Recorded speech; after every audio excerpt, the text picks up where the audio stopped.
Hello. Hello. Thanks for being here. No worries. Good to be here. Yeah. I was wondering, we are not, at that moment, we are not working under the best circumstances. I can imagine that it's not the first time in your life that you have to conquer a situation in the best circumstances. I think in your life there has been many circumstances where you had to make the best out of what's in the moment. Yeah, one of the philosophies I have is you do the best with what you got. And in fact, you never have everything you want. We're always short of things, and you do the best with what you got. Yeah, and I remember that more or less 1 year ago, a bit more than that, you were in a very bad situation. Maybe that's my interpretation. You were in jail. Yeah, I spent 5 months in Japanese prison. So I was part of a Seashepherd campaign in Antarctica, and effectively my boat got rammed and sunk by the Shonan Murray No. 2, which was a Japanese security vessel. And a month later, I boarded the Shonan Murray No. 2 off a jet ski in the middle of the night and presented them a bill for $3 million to replace the boat. And they took me back to Japan, and I was arrested and charged with 5 different offences. But you know, I'm okay with it. The prison and the court hearings and that, it did become a big media story, and especially in Japan, where we do struggle getting a message out there about this whaling and how offensive it is to us. So that was the good thing that came out of the incarceration in Japan, was for the first time the Japanese started to hear how offensive whaling is, and especially to New Zealanders and Australians. You know, this whaling, it's our backyard, and I don't believe the Japanese have a right to go down to Antarctica, sneak past us and go and do whaling. So look, prison wasn't the nicest place I've ever been, but it served a purpose. Yeah. What made you go in the middle of the night in a very dangerous mission, enter, or how you call this, that boat, this vessel? Was it emotion? Was it loyalty? Was it? When we went to Antarctica, I had 6 crew on the Erdigill, and one was a cameraman, but of the other 5, all of them knew about a mission to get one of my crew aboard one of the Japanese whaling vessels and to go back to Japan and do some prison time. That was always one of the goals of the Erdigill crew, and all my crew were prepared to do it. The fact that my boat was rammed and sunk then kind of freed me up to also be in a position to do it. Up until then, my job was to skipper that boat and get it back to Australia. Given the fact that I don't have a boat anymore, it meant that I had the opportunity, if you like, to go and carry out that mission. To board the boat in the day, tried it several times, and it's pretty tough. Like the security vessels, they are well protected. They've got anti-boarding spikes around them. You try and board the boat on a rib, and it will puncture your boat. They use impulse guns that have like pepper spray in them, so they shoot you with these riot control guns. They've got nets all of the way around, and they've also got like bamboo poles to smack you. So to board one of those boats during the day is nearly impossible. You need to do it when they don't know you're there. So in the end, the only option for us came to do it at night. And it was risky in the sense that it was a high chance of failure. But in terms of me drowning or suffering permanent injury or something like that, was less likely. It was a well thought out mission, and I had good gear and a good team on that. Yeah. When you compare your time, let me say 1 year ago, you were still with the Sea Shepherds. Things have changed. When you compare your time there in Sea Shepherd, now we are 1 year further. What has changed in your life? I call this what has changed your life, and how's your position now when you look back? What has changed? And I spent a lot of time in prison thinking about what I wanted to do when I got out. And prison has a way of focusing your mind. When you're looking at potentially a long lag, like when I first got to Japan, the prosecutors were saying 10 years was what they were going to ask for. And it has a way of really making you consider, what do I want to achieve in my life, or in the next period of time. And so I started to think about marine conservation is what I do. It's in my blood now. And I started to think about different missions we could do under the Seashepherd umbrella. But then Seashepherd decided I wasn't really the sort of person they wanted in the organisation, and we parted company. And so pretty much it has freed me to go and pursue those marine conservation goals, if you like, under my own organisation or a sort of new team. I did feel in Seashepherd you're boxed in terms of what you can do. It's a large organisation, large funding base, a large support base, but with that comes a lot of restrictions on what you can and can't do. When you've got a new small organisation, you can kind of go and do your own thing and make your own decisions and just go and do it. So it has freed me up to do those. Yeah. And did you find support to set up your own organisation? I've had good support to set it up. It's not easy to start a new organisation from scratch, if you like, but yeah, I've had good support. Yeah, a lot of people coming in to help us out. Yeah. And did you recently start to set up your own organisation? I started to set up my own organisation probably about 6 months ago, and there's a danger you try and grow it too fast. We set up a few chapters here and there, and the organisation, I kind of see two goals. One is to have local chapters that look after marine conservation issues in their area, but then also the larger organisation as a whole to have some sort of large flagship campaigns where we can add some value. So two kind of jobs we do. One is small local campaigns, grassroots organisation taking ownership of their area, but then also these bigger campaigns where we draw on resource from the entire group perhaps. Mm-hmm. What are your main issues at the moment where you want to put your attention on, and what place in this whole has whaling or anti-whaling? The areas that I want to concentrate on is more in the underdeveloped and the developing economies where they have these valuable fishery resources but they don't manage them at all. And so to give you an example, in Venezuela they've got something like 10,000 fishermen along this coastline, all basically small nets, hand lines, artisanal fishermen who eke out a livelihood. They're getting hammered by foreign trawlers, mostly Colombian and Panamanian. These trawlers come in and clean out the waters, and the local fishermen are being displaced and their livelihoods effectively stolen from them. And so there's an opportunity for us to come in there to try and catch some of these foreign poachers, to embarrass the government and make the government take ownership of their fishery resource. The Venezuelan fishery is one of the richest in the world, but as a result of that, it attracts in illegal poachers who shouldn't be there. And so I see a role for us to come in to take on these fishermen that are aggressive, like these foreign trawlers. A lot of them are armed, and when they're making big money, they don't give that up easily. But at the moment, there's really no organisation that I know of that addresses these issues. And there's many places like Venezuela, quite a few in Africa as well. Same kind of thing where you've got a government that ignores their fishery, and they will pay a heavy price if they continue doing that. And our job is to make them aware, hey, you guys have this valuable resource, you've got all of these people whose livelihoods depend on these fisheries, you ignore them at your peril. Yeah, and what part in this whole has anti-whaling? Whaling for me is one of the marine conservation issues. It's not the only focus of my organisation, but it is. We do have it under consideration, if you like. Yeah. And we will be going to the Faroes and running a campaign there for a period of time. In the future, it's quite possible we might look to run a campaign against the Norwegian whaling fleet, maybe the Icelandic whaling fleet, and who knows, maybe even Japan again. But whaling is just one marine conservation issue. It's almost at the moment, whale wars has woken people up to marine conservation and especially to anti-whaling, but it's just one of many issues that needs addressing. And in some ways, it's taken a large funding base, and I think we need people to understand it's just one issue. There's so many other areas in marine conservation that need to be addressed as well. Yeah, and what areas are you talking about, for example?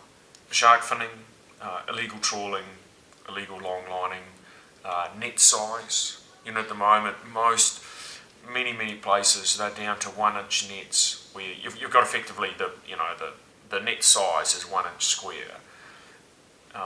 Earlier, many years ago, there was a 4-inch limit. So by bringing it down to 1 inch, the nets have become cheap, made of nylon. You can buy them for nothing, but they wreak havoc on the fishery. They take all of the small fish now.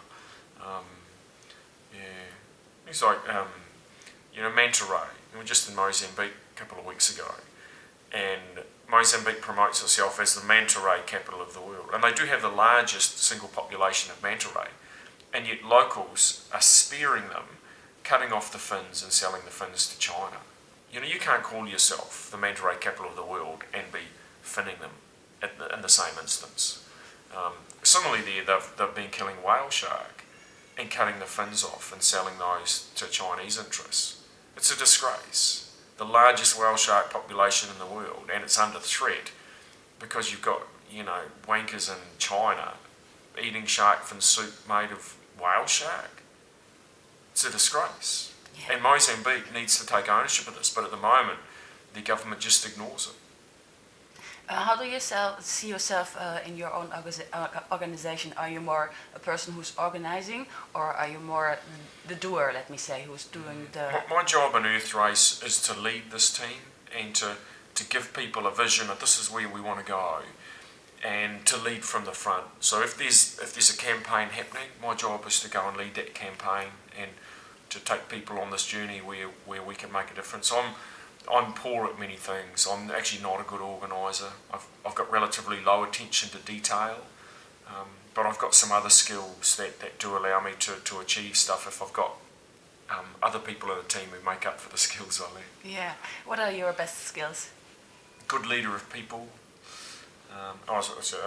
My best skills, I'm a good leader of people.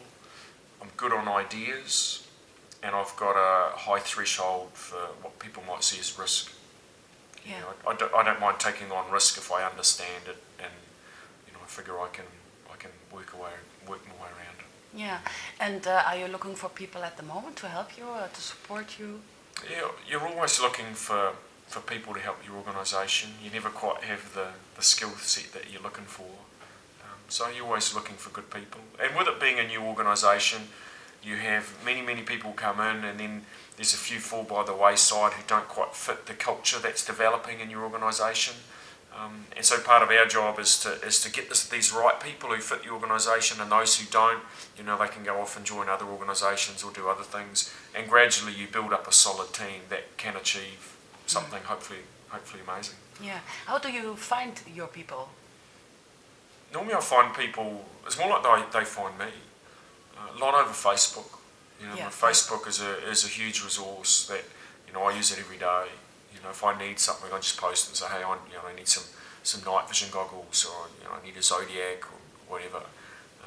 I need people to come in and help with this mission in Namibia, and people will come. Yeah. Facebook, amazingly valuable tool for someone like me who's needing to tap into people every day.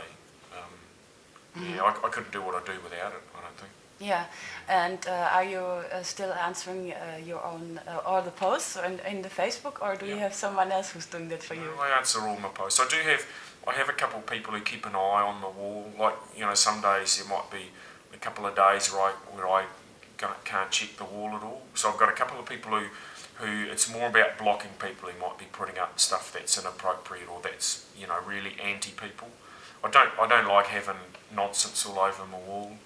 So I've got a couple of people who monitor it, but in terms of what is posted by me, that is always me who posts it. I won't have someone else pretending they're me and posting on my behalf. That's just dishonest. Yeah, but I can imagine it takes a lot of time every day. Yeah, it takes a lot of time to maintain your Facebook, but it's a valuable resource to me as well, so I need to give it the right amount of attention. Otherwise it's less effective as a resource for me. Yeah, I have the idea that because I'm also following you more or less on the Facebook, that people really love you because you are a man who is close to his people, who speaks to his people from out yourself, and the distance is very low. I think that is one of the values you have, that you're really... I haven't, Yeah, I haven't really thought about it. I do have a very loyal group of supporters. You know, you're lucky to have loyalty in your team. And loyalty it cuts both ways. You know, if you look at the teams I've had in the past, they've always been extremely loyal to me. But it's two-way. You know, I've got to show loyalty to my team as well. And if some 10-year-old girl has taken the time to send me a message on Facebook, there's an obligation that I should go replying to that. And, you know, in a couple of years' time, she'll probably be a member of Earthrace.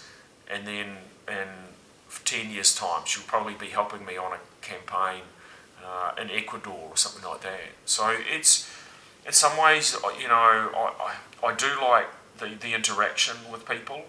And they value that. They value the fact that, hey, this guy off Whale Wars, he answered my thing within a day. And I think it was him that actually answered it. And I think that helps to engender loyalty in people. Yeah. People also respect, they respect people who lead from the front. And I think they see that in me, that, you know, I'm not asking people to do things that I'm not prepared to do myself. You know, I'm asking people to do things that I would do. And you know, people will follow you into some difficult situations when you've got a leader that they maybe have loyalty to. Mm-hmm. What I see is that I think you have also a focus on kids, to maybe educate them or give them an example. Yeah, with the kids program, I sort of see an organisation to be successful, you need to have some diversity in it, and part of our job is to educate the masses about marine conservation issues, and kids are an important part of that. And in some ways, kids are an easy target. You know, they are very receptive to conservation messages. You know, kid of 8 or 10 or 12, they soak up these messages. And a lot of them are very keen to follow our story. You know, that episode, boarding the Shonamara in the middle of the night, huge number of kids followed that episode. And for me, I consider it's conservation by stealth. The show was not a conservation show. It was called Whale Wars. There was nothing to do with whaling on that day. It was a guy boarding a boat in the middle of the night off a jet ski. But behind that, there is this message: we're down here to save whales. Conservation by stealth. And kids are very susceptible to that. So part of my job is to tap into these kids and get them to follow us based on, if anything else, the adventures that we have.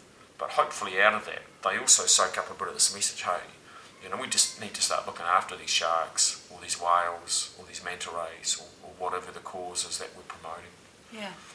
And how is it? I can imagine that, or what I see is, first you were with the Seashepherd and you were part of the Seashepherd. Now you're not with them anymore. And I think essential part of this whole thing is that you were entering this the security vessel in the Japanese. You end up in jail, and the whole story made you a little bit of a sort of a hero.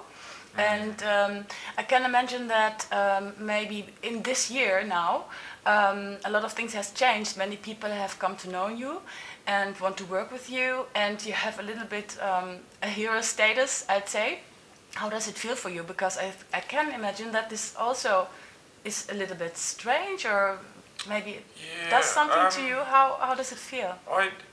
I'm lucky that people maybe respect what I did in boarding the security vessel and doing the prison time. There's respect that goes with that, and that's one of the reasons I think there's a number of people are prepared to follow us now on what we're doing on Earthrace. But there's obligations that come with that. You know, the fact that I've got these people, admiring what I did and prepared to follow me now, that's something that shouldn't be abused. And my job is to, if you like, harness these people's energy and commitment and do something constructive with it. I'm lucky to have people who admired what we achieved. And in many respects on that, I was the lucky guy who got to board the Shonamara. It was a really good team effort. That entire campaign was enormously damaging to the Japanese whalers. The whole Seashepherd campaign, I believe, was outstanding. And I was the lucky guy who got a lot of the media because I was the captain of the boat that got rammed, and then I was the guy that did the prison time. But I was just one of a really successful team, and in many ways the lucky guy who got to go to Japan, free holiday in Japan sort of thing. And I think sometimes it's unfair that I get all the kudos for that. I was the one who stepped up, but the fact was there was many other people involved in that mission, for example, to get me on the Shonamaru. It wasn't just me. There was a great team of people who put that whole mission together, and I was the lucky one at the sharp end of it. Yeah, I understand that you are traveling a lot, going to the hotspots where, the things are happening. You feel you have to do something with it. I've just spent the last 6 weeks travelling around. So we went to Venezuela, Trinidad, Faroe Islands, Mozambique, Namibia and South Africa. And those are all areas that we're looking to run campaigns in later this year. And a lot of my time was spent, basically the recon missions, trying to understand what are the problems or issues that these places have. And often it's different. You get in there and you speak with the local fishermen, you speak with the locals, the politicians, and you start to understand it's a lot different than maybe the sound bites you might hear on a radio show or a little clip on a TV item. The problems when you get locally are often quite different. And so my job is to understand what issues do these places have, and then to figure out, is there a mission here for us where we can add some value?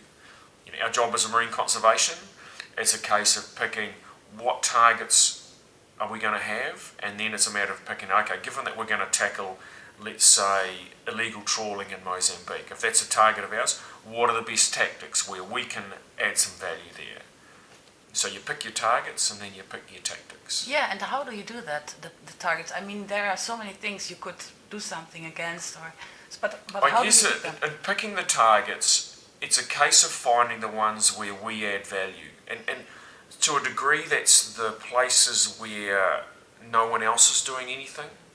So, for example, Venezuela and Mozambique, no one's touched those places at all. Their fisheries are being raped. And it's like it's not as though no one cares, but no one does anything about it. So those, in many of our campaigns, it's like we're the only ones.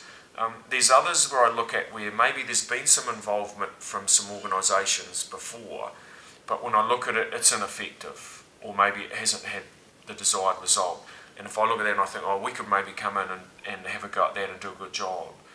So I'm not prepared. I'm quite prepared to run campaigns where there might be other teams who've done work in the past as well. I've got no problem with that, but it's a matter of saying, can we make a positive contribution here, and is it worth it? Mm-hmm. And how do you finance all these trips and actions and whatever? The finance remains the hardest part of most conservation organisations. So I'm lucky to have a few wealthy guys who contribute to the cause. And then you run it very lean, you get very effective at making the most of the few dollars that you do have. And I've loaned some money recently, like I loaned 50 grand, just to get the organisation going and to get these recon missions done. So, I'm not really too fussed about the money side. I think in the long run the money will take care of itself, and in the short term, if we want this organisation to be successful, we need to get out there and make some stuff happen, and to do that I need some funds. So you do what you got to do. Yeah, sure, I can imagine. So maybe I'm not the only person. I guess there are many people who sometimes think, okay, we see Pete Bethune always in the middle of some action, and he's working a lot, and we have a lot of respect for what you're doing, and I can imagine that takes a lot of time of your daily life to be busy with all this kind of stuff. But I wonder, who is actually Pete Bethune as a private person?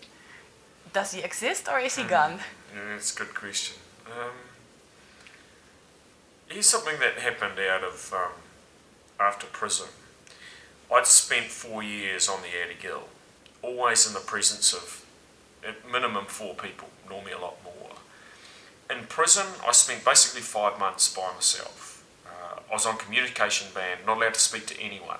The only conversation might be, a guard, telling me, there's, your time to go up to exercise yard in Japanese. And what happened after I came out is I'm a lot more comfortable in my own company now. To give you an example, there was a party shortly after I got out of prison called the Bow and Arrow Party at Eddie Gill's place. Halfway through the night, I just didn't want anything to do with people anymore.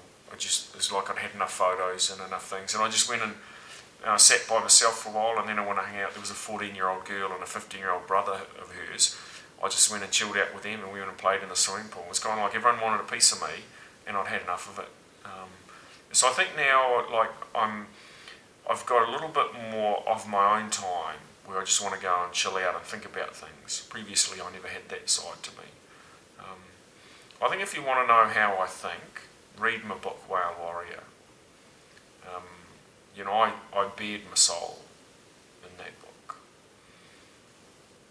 If you read that book, you really get to know how I think, why I do things.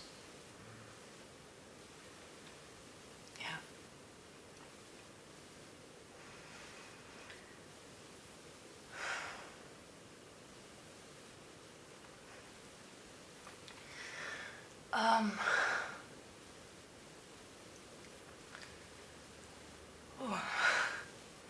Something happened.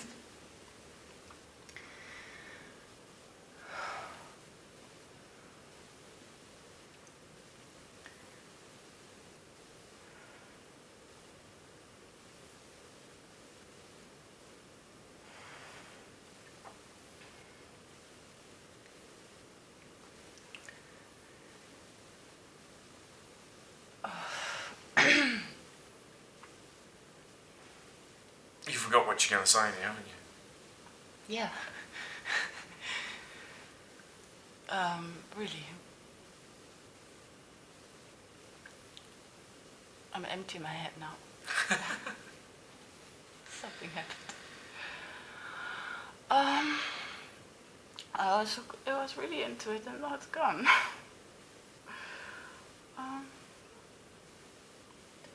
Help me. So your last question was, who's the real Pete Bethune? Mm-hmm. But where that was going, I don't know. Yes. Well, I'll tell you actually, the real Pete Bethune, a lot of people think there's something special about me. And there's not. I think we all have something amazing in us. All of us. But mostly it lies latent. And we go through life and we work 9 to 5 and we kind of do our best to get our way through life, and yet we all do have something extraordinary in us, and often it's the lack of opportunity and the lack of initiative to get out there and make something happen. And I've been the very lucky recipient of a couple of amazing teams. You don't achieve extraordinary stuff alone. It's always by being part of a team. And we all have it in us. In many respects I'm quite ordinary. Wasn't very good at school. I studied a little bit, but had to work really hard at it. I'm not a clever person by any stretch. But I'm very aware the few skills that I do have, I understand those, and I know how to use those in a positive way. And I'm very good at bringing people around me to complement the skill sets that I have. And mate, we all have it in us. There's nothing special about Pete Bethune. Yeah, well, sometimes I think, what does us make doing these things? What does us make going? Why are we doing this? Sometimes I think maybe it's all just about love, maybe, I don't know. But there must be something that gives you the drive to do all this. I guess what happened with me was marine conservation got in my blood. I spent 4 years on this amazing boat called Earthrace, crossed almost every ocean on Earth, and every day we were seeing poachers, people doing activities that are destroying the marine environment, and it eats away at you. And you see that for 4 years, and you start to wake up, and you think, man, I should do something about this. And very often we feel kind of powerless to do anything. But at the end of those 4 years, I had this very cool boat. And I had a skill set that had been honed, if you like, from 4 years and taking this boat around the world. And so I thought, right, I'll stand up and do something about it. And that was what I did in going to Antarctica. I just made a stand, like everyone else on those boats, the Steve and the Bob Barker and the Addie Gill. We were just people making a stand. You see things getting fucked up enough, and eventually it gets to a stage where you got to do something. Many people go through life never getting to that stage, but thankfully some of us do. Yeah, that's right. Sometimes I think, where do you get all the energy from? Because I have the idea that wherever you come, people want something from you. They ask you things, you're all answering all their questions. You're here now with me. We're having this interview. I think, whoa, we went to bed very late yesterday, and now we're here again. We're talking. We're having this interview. Where did you get all this energy from? And is it still okay for you to do that? This is my job. My job is to lead this team, and my job is to communicate people and to make people understand why our oceans and seas and rivers need preserving. And so the fact that I talked to you for an hour today, there will be some good comes from this. I don't know, there might be 10 people see the video, or there might be 10,000, I don't know, but it probably will help the cause. In some ways I'm using you. I give you an hour of my time, but you're going to go away and edit this for 5 hours and piece it together and upload it, and so we're kind of using each other here. Yeah. In some ways, I use people. I've got my agenda. My goal is marine conservation. What's the best way I can do that? If I work alone, pretty limited what I can achieve. Yeah. So you just start partnering with other people who have good skill sets. Then there's this sort of amplification of result, and the sum of those parts is nothing like the end result, which can be massive. And if you say the boarding of the Shonan Mara at night and doing 5 months prison, if you just look at that in itself, hey, you got on a boat without permission, you did a little bit of prison time in Japan, you could say that's not so much. But you look at the media that got generated just around those little things, the end result was extraordinary in terms of the anti-whaling movement. It really hurt the Japanese whaling industry. The end result can be amazing, but you need to be clever with it. And my job is to understand, I've got these skill sets, what's the best way I can use these, and what are the other people that I can use at the same time. Yeah. About the book Whale Warrior, did you really write the whole book yourself? Yeah, I did write the book myself. It's really your own words? Yeah, most people, the people who know me and who have read it, they say, look, it's like sitting here speaking with you to read that book. I'm no literary genius. Like, there's not many big words in it, but it's a good story. It was an amazing year. It was just after we set the record for a powerboat to go around the globe. I kind of take it from then until I arrived back in New Zealand, and it is an amazing story. And it's easier to write a good book when you've got an amazing story. Yeah. I'd hate to have to write a book about a washing machine or something. It's not going to be that exciting, but we had a most amazing adventure in Antarctica, and then prison, and that was a very soul searching time, and that makes a good book, I think. Yeah. And when did you write the book? Most of the book I wrote in prison, so I wasn't allowed a computer, but I was allowed a pen and paper from between 9 till 5 during the day. So most days I wrote it. When I got out of prison, the book was pretty much all written in longhand, except for the final chapter of getting out. So, wow, that's interesting that you were writing it in prison. Not much else to do, mate. Prison, when you're on max security in Japan, you can't talk to anyone. You're in your own cell 23 hours a day. All I did was to occupy my time. I had 2 books a week I was allowed to read, And so, how I got all the spare time, I might as well write a book. I might as well do something with my time. I was conscious in prison that I was achieving things in terms of the impact on Japanese whaling and the media spotlight that was on me. But on a day-to-day basis, it was like I've done nothing. All I've done is 3 ups and 500 sit-ups. That is all I achieved today. And so the book for me became, I want to do something today that is constructive. And writing a book was part of it. So I can imagine that really maybe your whole soul is in that book. Yeah. Because you wrote it in prison. In prison, that must have been a very intensive time for you. The first 2/3 of the book is a lot more action, and these are the facts of what happened. The last third is a lot more of my soul. And when I got out of prison, I reread the manuscript. And I kind of thought I'd put too much in there.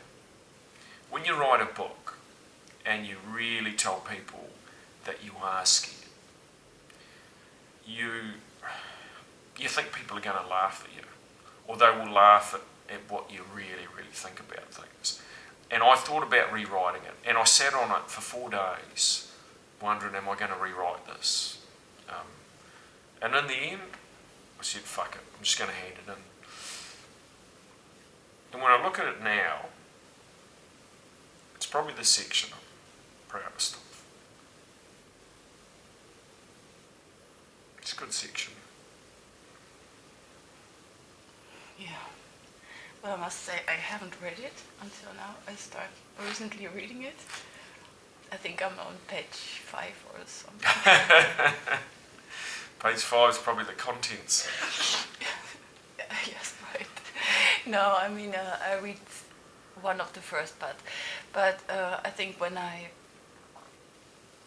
will read it now, continue reading, then it will have a very different meaning to me now. And especially the book does embody my thoughts about many areas of conservation.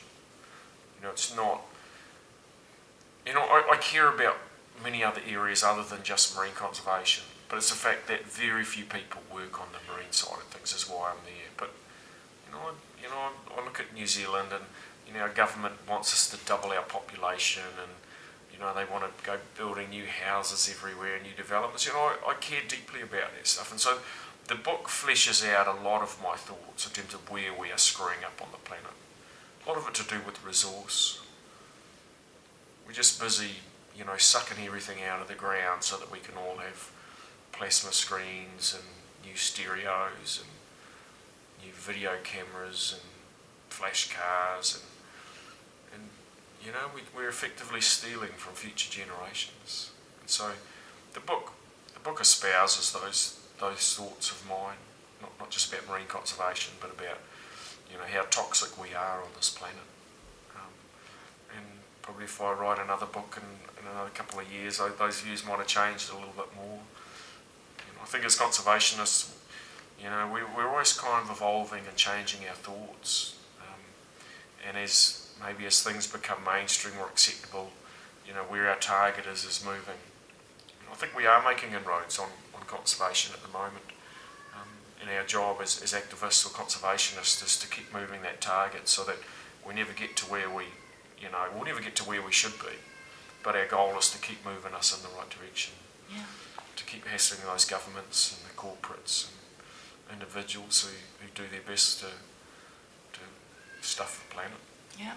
They don't do their best to stuff the planet, they do their best to make money, as a general rule. And it's the individual isn't a big contributor, but you take it as a whole, and we are gradually destroying this planet. It's as a collective that we are toxic on the globe. Time we started sorting it out. Yeah, does it affect you? And does it make you feel lonely sometimes? No, I don't think I ever feel lonely, but it motivates me that there's all this shitty stuff happening around the world. It motivates me to do my best to contribute. Yeah. And I'm just one of many other eco people around the globe who prepared to stand up for things. Yeah, I understand that you really also need people around you to help you because you cannot do everything alone.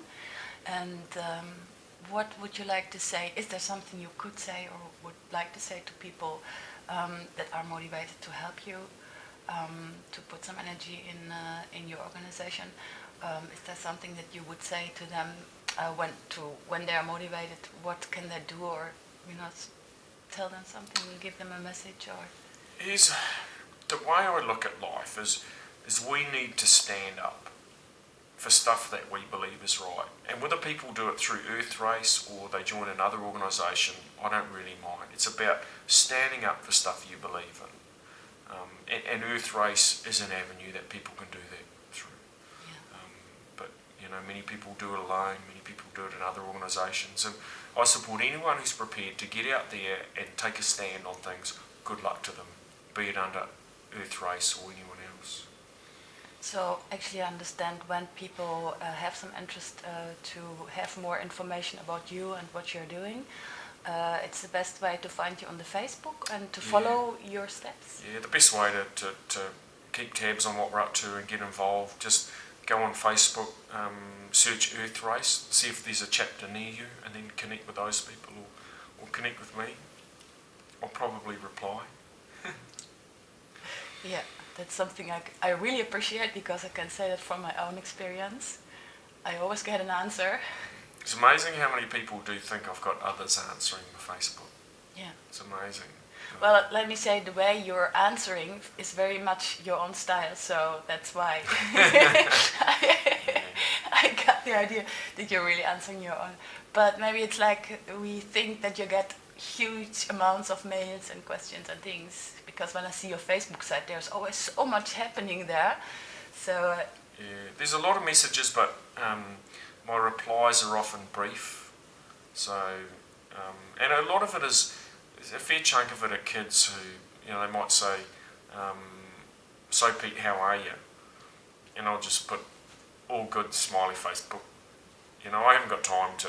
But the fact that I said all good smiley face, and if they do it a couple of times, then I might say, just check the wall, real busy bro, smiley face.